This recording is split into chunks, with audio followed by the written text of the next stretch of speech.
biyyoota Arabaa keessaa biyyoota Arabaa 22 jiran keessaa kan bareechee Tiraampiin bira dhaabbate Tiraampis kan inni bareechee faarsaa ture guyyaa kaleessaa mootummaa Saawud Arabiyaati bin Salmaan jechuudha baay'ee na bira dhaabbate naatoo caalaa na bira dhaabbate jedhee baay'ee faarsaa ture utuma immoo turiin galgaluma isaa jecha yoo hiikanis yoo miti yoo dhaggeeffatanuu gurra namaatti baay'ee ulfaatu jedhee arrabse jechuudha akkas jechuun waliigalteen uummata biyyoonni Arabaa Ameerikaa wajjin qabaniyyuu hammam diigamuurraa akka ga'e nama beeksisaa jechuudha lolli Ameerikaan marii maleetti seente egaan waan tokko karoora maleetti seenuun xumurri isaa rakkoo guddaa qabaachuu isaa addunyaan peejii keenyaaf yoo haaraa taatan fooloo gochuun nu faana bu'a annaasiraaru. Taateen guyyaa kaleessaa ta'ee Ameerikaa baay'ee rifachiise addunyaa immoo ajabchiisiise. Innis taateen sunis kan lolaa wajjin wal qabatudha jechuudha. Akkuma beekamu Doonaald Tiraamp yeroo lola Iraanii wajjin jiru itti jiru kanatti seenee jiru bulchaa Iraanii Ayatollah Ali Khamenei ajjeesuudhaan uummata achi keessa jiran immoo hiriira irratti baasuudhaan mootummaa kabiraa kan ofii isaaniitii barbaadan irratti shuumuuf ture. Sana booda akkuma jedhan Ayatollah Ali Khamenei yeroo barbaadan gidduutti ajjeesanii gaafa jedhan akka isaan yaadanitti ajjeesanii sana booda karoorri akka isaan karoorfatanitti deemuu dhabe uummanni hiriira isaan irratti ba'uu didee uummanni ibnumaayyuu namicha du'e Ayatollaadhaaf hiriira ba'uun dhagahame jechuudha. Egaan lola kana wajjinis guyyaa 29ffaasaa har'a itti fufanii jiru.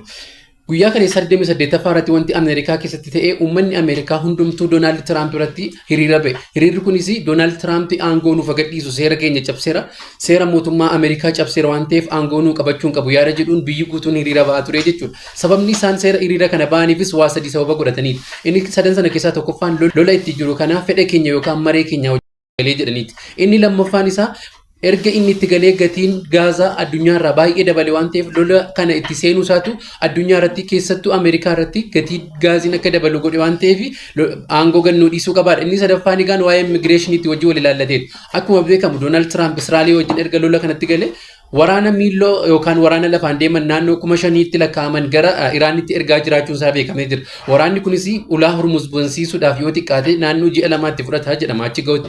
Iraaniinis gaagama seetiin ani immoo waraana miiliyoona tokko qopheeffadheen si eegaa jira. Dafii na biraan ga'ii maal hin turte yoo yaada jedhu fuula sooshaal miidiyaa isaanii irratti maxxansaa jiru. Egaan guyyaa kaleessaa Ameerikaa guutuun akka jiruun Doonaald Tiraampitti hiriira ba'ee aangoo nuuf gadhiisuu qabaa jedhanii dubbataa jiru.